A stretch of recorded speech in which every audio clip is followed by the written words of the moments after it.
बहुत सुंदर प्रकरण जो कि प्रसंगोपात हम आपको छठखंडागम ग्रंथ के कुछ सार अंश को सुना रही हूँ।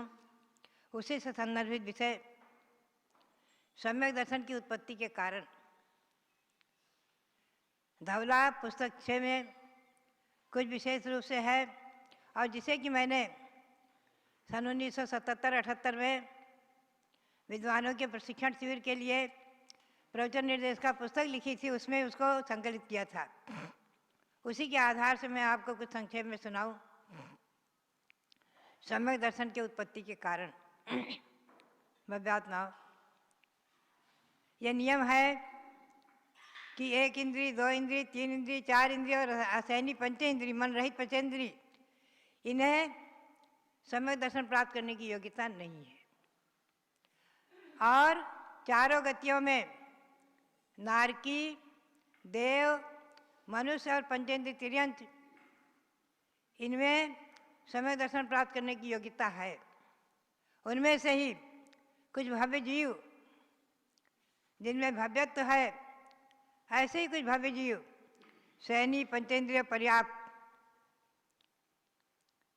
तिर्यंत और नारकी, देव और मनुष्य, ये चारों गति के जीव सम्यक दर्शन का ग्रहण कर सकते हैं। तो सर्वप्रथम सम्यक दर्शन होता है प्रथमोपशम, अनंतानुबंध्यात् प्रकृतियों का उपशम करके। उसमें बहिरंग कारण अति आवश्यक है। उन्हें कहते हैं निमित्त कारण। निमित्त कारण, बहिरंग कारण। आज कुछ ऐसे भी लोग हैं जैन परंपरा में ही जो निमित्त को कुछ भी नहीं मानते, निमित्त का कोई महत्व नहीं कहते, उपादान से ही सब कुछ होता है कहते हैं। लेकिन देखो, छठखंडागम जैसे ग्रंथ में, सैद्धांतिक ग्रंथों में निमित्त को कितना महत्व दिया है। तो चारों गतियों में सम्यक्त हो सकता है, लेकिन निमित्त कारण बहिरंग बताते हैं। आप देखेंगे सर्वप्रथम पंचेंद्री भव्य जीव, मिथ्या दृष्टि, संगी, पंचेंद्री पर्याप्त हो, चारों गतियों में प्रथम सब सम्यक प्रकट कर सकता है। नारकी जीव 3 कारणों से सम्यक दर्शन ग्रहण कर सकते हैं। 3 कारण हैं उनके, वो हैं जाति स्मरण अथवा धर्मोपदेश श्रवण अथवा वेदनानुभव। ये 3 कारणों से उन्हें सम्यक दर्शन प्रकट हो सकता है। बहिरंग कारण आवश्यक है। बहिरंग कारण के बिना सम्यक दर्शन नहीं हो सकता। इन बहिरंग कारणों में प्रश्न उठता है कि नारकी को सम्यक दर्शन में धर्मोपदेश कैसे मिलेगा? कौन मुनि जाकर वहाँ सुनाएंगे? कौन पंडित वहाँ उपदेश देंगे? नरक में कोई जाते नहीं।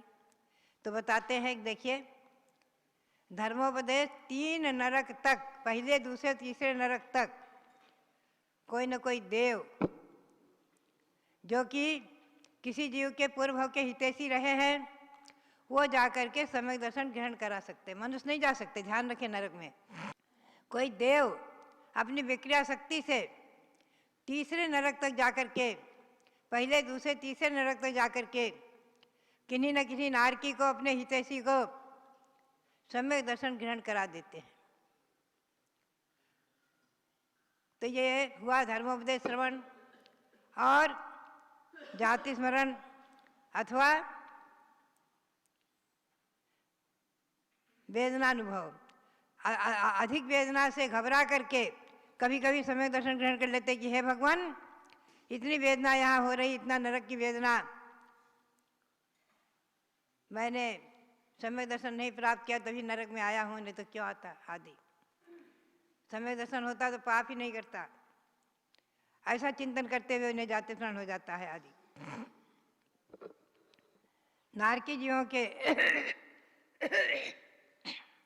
धर्म श्रवण में कोई सम्यक दृष्टि देव किसी नारकी को अपने पूर्व का संबंधी जान करके और उसको धर्म में लगाने के लिए वहाँ जाकर के संबोधित कर देते हैं और सम्यक दर्शन ग्रहण करा देते हैं। प्रस्थान योग में, कथा पुराणों में ऐसे अनेकों उदाहरण वर्णित हैं। और तिरंचों में सम्यक दर्शन के कारण बताए हैं। ये 3 कारण तीसरी पृथ्वी तक है। और चौथी, पांचवी, छठी, सातवीं पृथ्वी में भी सम्यक दृष्टि हैं, वहाँ सम्यक दर्शन यहाँ से लेकर नहीं जा सकते। सम्यक दृष्टि प्रथम नरक तक ही जा सकते, नीचे जा नहीं सकते सम्यक दर्शन लेकर के। वहाँ किन्हीं को होता है तो जाति स्मरण अथवा वेदनानुभव, ये दो ही कारण वहाँ पर है। पूर्व भव के संस्कार से कदाचित जाति स्मरण, कदाचित वेदनानुभव से सम्यक दर्शन प्रकट हो जाता है। तिरंचों में एक इंद्रिय आधिक्य तो होता नहीं। गर्भज, सहनी, पंचेंद्रिय पर्याप्तक जीव तिरंच ही प्रथम सम्यक ग्रहण कर सकते हैं। उनके लिए कारण है तिरंचों में जाति स्मरण, धर्मोपदेश श्रवण और जिन बिंब दर्शन। तिरंचों में जिन बिंब दर्शन ये सम्यक दर्शन के लिए कारण है।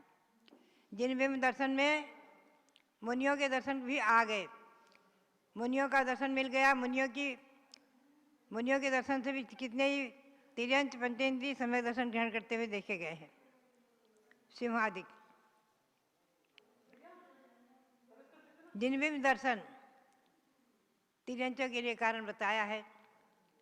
दर्शनेन जिनेन्द्राणाम पाप संघात कुंजरम शतधा भेद मायाति गिरिर वज्र हतो यथा। कहते हैं जिनेन्द्र भगवान के दर्शन से पाप रूपी समूह जो पर्वत के समान है उसके 100 टुकड़े हो जाते हैं जिनेन्द्र भगवान के दर्शन से। जैसे कि पर्वत पर वज्र गिरे तो उसके 100 टुकड़े हो जाते हैं, उसी प्रकार से जिनेन्द्र भगवान के दर्शन की महिमा बताई है। तो जिनेन्द्र भूमि के दर्शन से भी सम्यक दर्शन प्रकट हो जाता है। विशेष रूप से कल हम आपको ले चलेंगे, मनुष्यों में सम्यक दर्शन के कारण और देवों में सम्यक दर्शन के कारण के विषय में चर्चा करेंगे।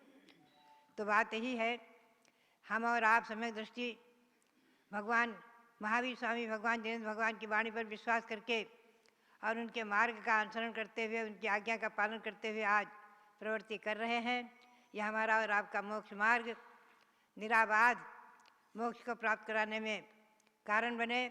आज पंचम काल का मोक्ष मार्ग आगे हमें और आपको 2-4 भवों में निश्चित ही मोक्ष की प्राप्ति कराएगा। इसी विश्वास का और भावना के साथ भगवंतों के चरणों में कोटि कोटि नमन करते हुए और आप सबके लिए बहुत बहुत मंगल आशीर्वाद, बहुत बहुत मंगल आशीर्वाद।